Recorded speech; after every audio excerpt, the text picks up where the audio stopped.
Hey, so what's up, everybody? Got off work a little bit early today, so I had enough time to run out here, and I think I'm going to do a little bit of retaining wall work.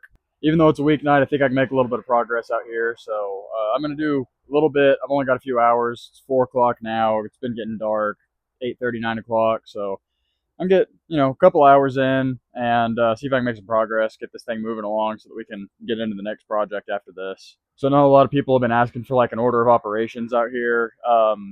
It's loose plan, but right now what I'm thinking is I'm going to get this retaining wall finished up, and then I'm probably going to take a quick break from working on the property to work on my two trucks up there.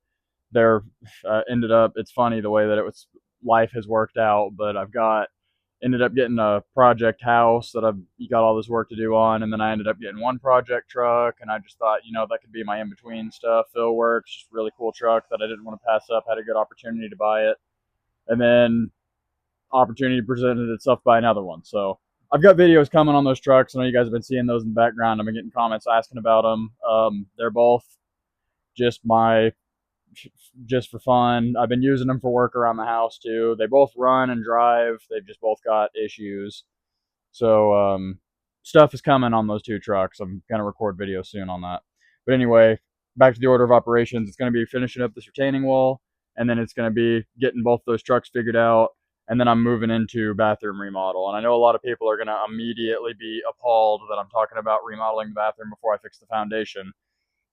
It's not exactly how it's working. The way that I'm planning on doing the foundation repairs is I'm not gonna do the whole house all at once, or at least I don't think I'm gonna do the whole house all at once. I'm thinking right now the way that I'm gonna do it is I want to go one room to maybe half of a room at a time and do it in segments, because I don't want to just pick this house up and demo the whole foundation because I don't know how long it's gonna take. So I'm gonna kind of dip into it slowly by, as I remodel the bathroom, try tearing out maybe one wall and then another wall, and then kind of see what the process is going to be like. That way I don't jump in and get myself way over my head with a bunch of work that I'm not able to handle for some reason, or something happens and I can't come out here for a little while. I'm easing into it slowly this way. And the bathroom remodel kind of is one of the more urgent things that needs to be done, just because of the bathtub situation. The shower is just a problem area in general. It's not draining properly right now. The drain works, but the tub is sloped away from the drain, so the water is pooling up on the other side. So that issue is due to the floors not being level from the foundation problems. So it kind of makes sense to take care of everything all at once in that room. So that's the next thing I'm going to move into. I'm hoping that it doesn't end up being like a multi-month process. Pretty good chance that it will. But that's the main thing that's inhibiting me from going ahead and moving into this house, is the bathroom issues. So that's the next most important thing. Pretty much everything else with the house is fine. I don't really have problems. The laundry room situation needs some work. The dryer is venting into the crawl space currently, so I need to add some. I need to reroute that to where it's actually venting outside of the house. And then the water heater needed some work. I need to look through my home inspection report, see what my home inspector said about that. He had some suggestions to make there. But besides that, I'm pretty good. Sink and kitchen, everything's working fine. Mini split's working great. So besides that, I'm pretty much ready to move in. I just need to get that bathroom in good shape so that I can start living out here while I'm working on it. So you may notice in that last clip, I'm trying out a microphone in this video. I've gotten several comments talking about the audio issues because I've just been using my phone, and there's times when I get kind of far away from it, especially in that last retaining wall video. There was those two clips at the beginning. I knew that was going to be an issue. I needed to stand that far away to get the shot that I was needing to get. I just ordered one, decided I'd give it a try in this video. We'll see how it turns out. I may need to get a higher quality one. I've already noticed in these videos the audio quality is a little bit low, but you can at least hear me clearly. So please give me feedback on what you think about this setup in this video. So the good thing about this setup is I can at least get far away from the camera, and you guys will still be able to hear me clearly. So I'll be able to get cooler shots like this, which I think will be quite a bit better. So based off my research, it looks like 8-foot spacing is what is recommended for these dead man anchors. And I know a lot of people I've not a lot of people. I've gotten 2 or 3 comments where people are talking about how I need to be adding anchors into this retaining wall. One guy is like, that wall is going to fail. You can't just build a wall like that. You need to be adding T anchors. And I assume he probably just doesn't know the term dead man anchor. I guess that was my mistake. I was taking for granted that everyone would understand what that means. So a dead man anchor is a T-shaped anchor. It's where you take another railroad tie and you set it on top of this tie, and then that goes back into the ground, and then it has a T which anchors into the dirt, and when you backfill and compact the ground around it, it supports the wall, because in order for the wall to fall, it would have to drag all that ground with it. So you do that every course, starting at the second course, every 8 feet, alternating, you add a dead man anchor. So I'm marking out where I'm going to put my anchors right now. So this is 8 foot right here. So that'll have a dead man that goes straight back. I'm gonna have to dig this ground out. It'll go straight back and then have a T. And the rule of thumb is to make your dead man's at least as tall as the wall. Some places I've read say to make it 1.5 times the height of your wall. So this wall is going to be approximately 4 foot tall. It kind of changes as you go across. So ideally, my anchor is going to be that long. I could make it longer, and I probably will, just to see if I can add some extra stability, because you can see that was me testing what 4 foot looked like right there. That's only that far into the ground, and I'm 7 foot from the driveway. So what, 1.5 of 4 foot would be what, 6 foot? So I could do a 6 foot. Well, actually, I'm not sure. Let me see. No, a 6 foot anchor would be about my max, because I have this existing retaining wall against this driveway. I would be getting pretty close to it if I made it 6 foot. I may do like a 5 foot retaining wall anchor, just make it as long as I can. And I think this 8 foot spacing will probably be a little bit overkill from what I was reading. There's so much, the information varies so much depending on where you're looking.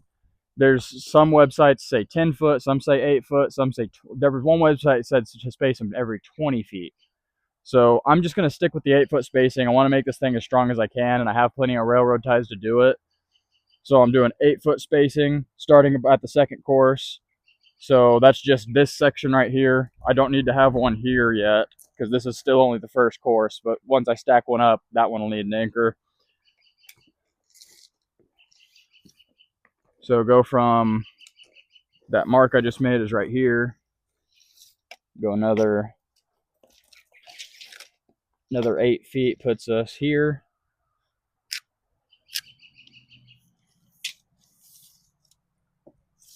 That one will be easy to add because it's already dug out right there.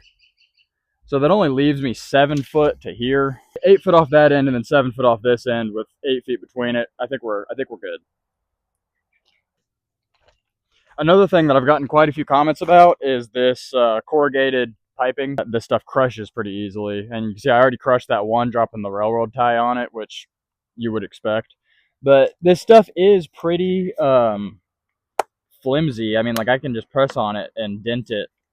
I think that everyone's right. I think when I start backfilling on top of that, especially with gravel and then compacting on top of it, I think that will probably crush. So I am going to, based off everyone's recommendations, not use this stuff, and I'm going to get some of the PVC pipe with the holes in it and use that instead, because this is going to be a 4 foot tall wall that I'm going to be driving on top of. So, and it's going to be getting compacted as I fill. So I do think that there's a good chance that this stuff's going to crush. I'm glad everybody commented that, because I think that would have been an issue. The other thing that a lot of people mentioned is that this stuff clogs up really easily because of all the corrugations in it, the ridges. It catches material, debris. So I'm going to get that smooth PVC pipe with the big holes in it. It's a little bit more expensive, but I think it's going to be worth it to have proper drainage that I know I'm not going to have to be worried about. Because once I fill it up, I'm never going to be able to check on it again. So I won't know if it's crushed until my entire wall's falling over, because the water's not draining out of it. And I'm starting getting that hydraulic pressure behind the wall from the water freezing because it's not draining out. So I've hardly shown this thing so far, but this is my Harbor Freight towable backhoe, towable trencher. Got 2 different names. Some people call it a backhoe, some people call it a trencher. I think they call it a trencher on their website. But I bought this thing. I'm going to make a specific video about it, but for today, I'm not going to mess with it. So I bought this thing on sale. I was looking into rentals. When I first bought this property, I started looking around at how many digging projects I had everywhere. It's got retaining walls that need repaired all over the place. I had new retaining walls that needed to be added. I've got drainage that I need to dig in. When I started looking at the price to rent mini excavators versus the price of just buying this thing, it would only take like 2 weeks of mini X rental to pay for this thing. So, and I just had so much going on periodically, and every time I rented, like I would be working against my free time because I don't really know exactly what my free time is going to be with work. So I thought it made sense to buy this thing. I've really been liking it a lot so far. I dug this whole trench with it. I've dug into the wall over there with it. Whenever I do my whatever landscaping I end up doing back here, it'll be really nice for that. And if I do end up doing foundation replacement on this house and I need to dig my footers for my new stem walls, it'll be good for that. And then I'm going to be using it to get access up here to this field that I found out about. So I'm happy with the purchase. They had it on sale, the Memorial Day sale. It was like 10% off or something. I think, going off memory, I'm pretty sure it's like $2,900, so basically $3,000 brand new. And then I got it on sale for $24.99, something like that. So I saved about $500. And then shipping was $200, I believe. They ship it all. It's really not too bad of an assembly. But anyway, I don't want to get too into it because I'm going to make a specific video about it.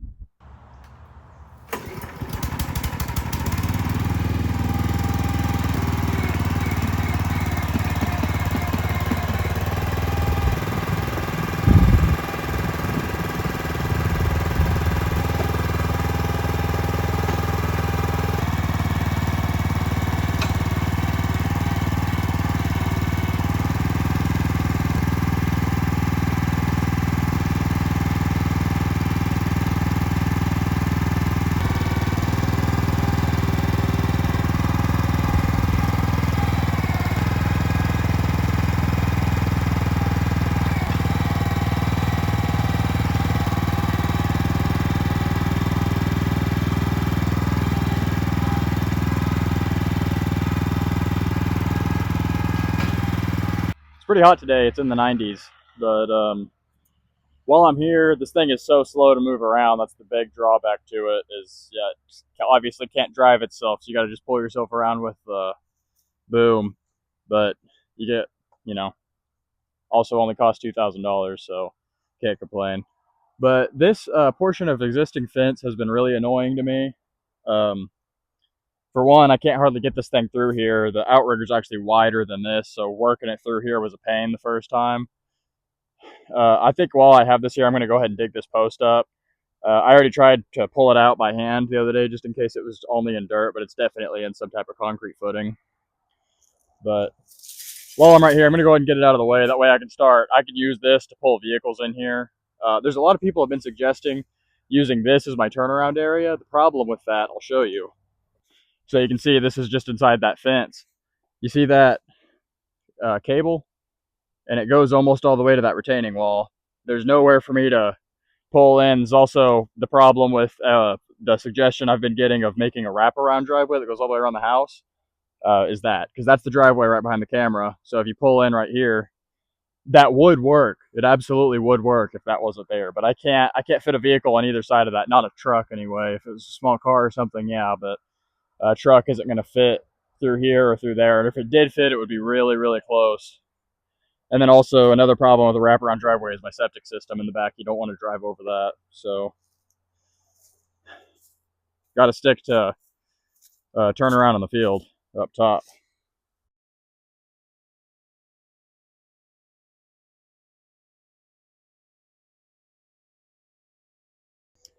So I just had a pretty good close call with this thing. Getting it turned. I haven't looked to see how long it took me to get up here, but it takes so long to move this thing around. Just crawling yourself with that boom. So if any of you guys are wondering why I've been shoveling all the gravel into the wheelbarrow instead of using this thing, that's why. It would take me longer to bring it around and up to this gravel pile than it would to fill 40 wheelbarrows with a shovel. But anyway, I got up here and I got into position to start digging for this first dead man. And you can kind of see, so this slopes downhill just a little bit. And I put the bucket down on this dirt right here to spin myself around. And I set it on the slope of the dirt. And when I picked myself up and the outriggers came off the ground, it was only on those back wheels.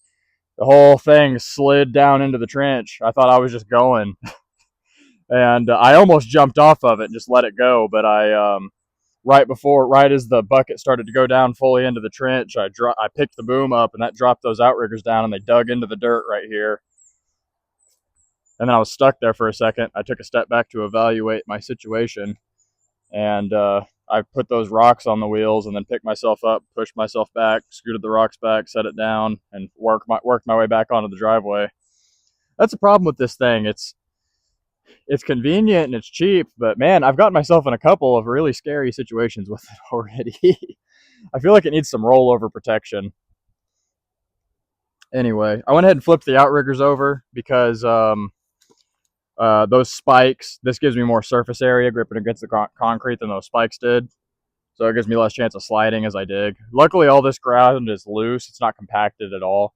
I dumped all this here just a couple of weeks ago. So it should dig very easily. I just got to dig out. I just need to dig out a section wide enough that a railroad tie can go in there and then dig out another trench in the back for that anchor.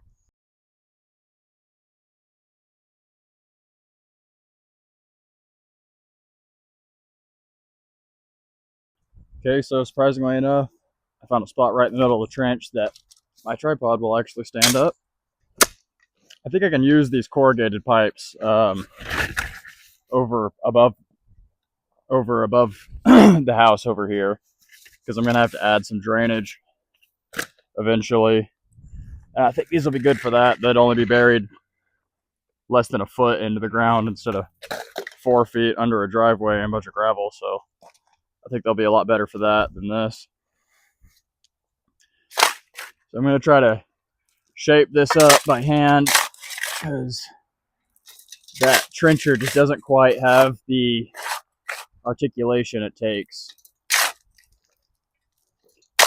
to get things perfect.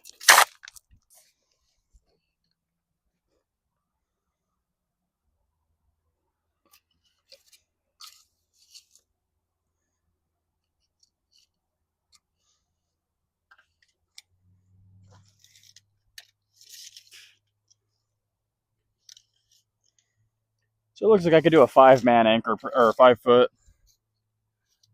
anchor. Look about like that. I think that looks pretty good. And I'll do a 30-inch brace on the back. So this level's about good. I need to knock just a little bit off right here.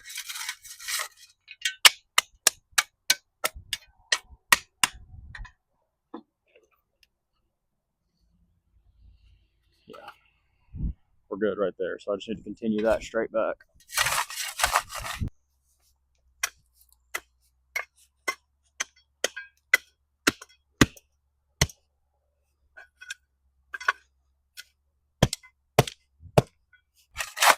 The amount of rocks we have in our soil here makes anything like this so much more difficult. Every time you start to cut into the soil, all it takes is one little tiny rock, and you're at a dead halt. If anyone's wondering why I moved all the dirt to right where I was going to have to dig, the answer is I just couldn't go any farther.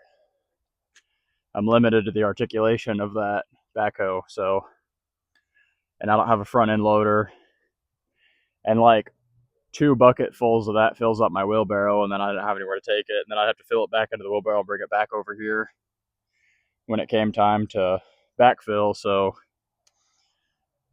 best I could do was just move the dirt to each side of the trench.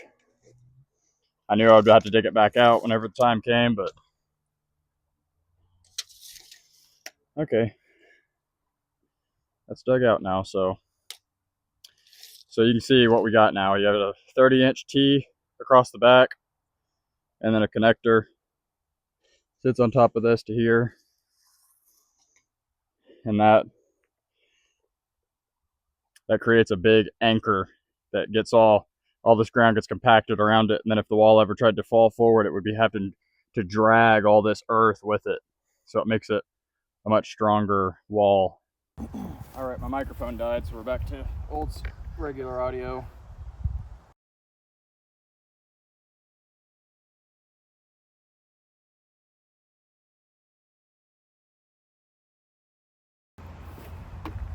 I'm sure if any of you are electric chainsaw haters, you probably really liked how long that took, but my battery was dying, and I haven't sharpened this chain in like 5 months. Never gonna say that this is better than a gas saw, but it works really good and it was cheap for what it is. It was like 140 bucks. It's small, convenient. These cut down ties are really nice. Nice switch up from carrying the full length ones. This area that I've been keeping these in has already become a home for a lot of creatures. There's all kinds of lizards and frogs, snakes.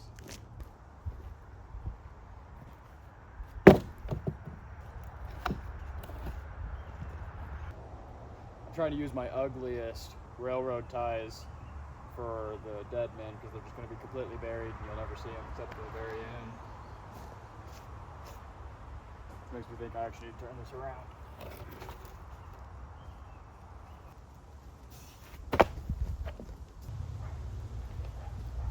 Can you guys tell that this is exactly 30 inches through the camera?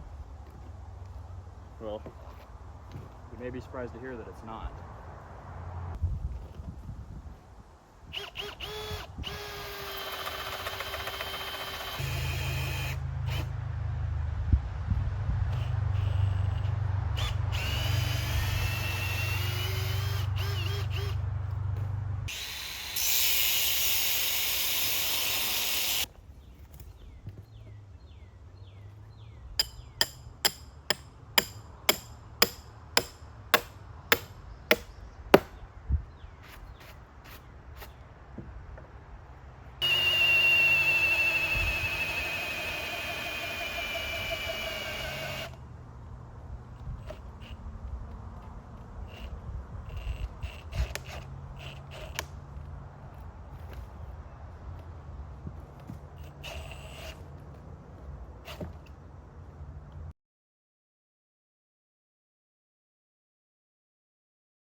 Well, this video is unfortunately going to have to end prematurely because this auger bit is completely stuck in this railroad tie.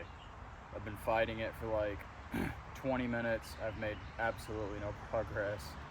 So I guess I'm gonna have to go buy a new one because I'm gonna see. I'm out of time anyway. I told myself I was gonna head home at 6:50, so I wouldn't have got much farther even if this hadn't happened. But I guess I'm going to try when I come back putting a socket on the end of this and putting that on a breaker bar and see if I can get it to turn, but I think it's probably just going to break off when I try to force it out of here.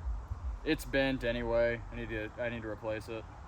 Fortunately, a subscriber sent me 50 bucks on PayPal last night, so I guess that'll pay for a new auger bit today. He wanted to help out with the landscaping project whenever I do whatever I end up doing out there. But that's going to be a little ways down the road. There was a lot of people commenting. They were like, you need to focus on the house before you worry about landscaping. And yeah, I am. I'm brainstorming about stuff, and so I put that out there just to get some input. And it was surprising to me to see how many people say that a fence is a better idea than landscaping. I also thought that, but I was just like, a fence is just going to look so tacky, though, you know. But yeah, if everyone thinks a fence is a better idea, I'm all for doing a fence. I'd rather build a fence than plant a bunch of trees and bushes because I know more about building than I do about landscaping. The question is, do you build it on the upper wall or the lower wall? There's a lot of people talking about, oh, you don't want to lose all that space, but it's not space I can use anyway. It's a steep hillside, so it's a burden to me to maintain it. Let me know if you guys see this and have an opinion. The upper wall would block the view from the house more, and the lower wall, I don't know, I'm 50-50. Building a fence, maybe building a fence on the lower wall and then just like planting some bushes or landscaping somewhere else, that may be a better idea. Because that lower wall is built a whole lot better than this upper wall. This upper wall is just a stacked up rock wall like everywhere else, but that lower wall is actually a poured concrete wall with drain pipes sticking out of it. So that wall is not going to fit. That's a stronger wall for everyone that's concerned about landscaping or building a fence on top of a wall, disturbing it. It probably is a better idea to build it down there.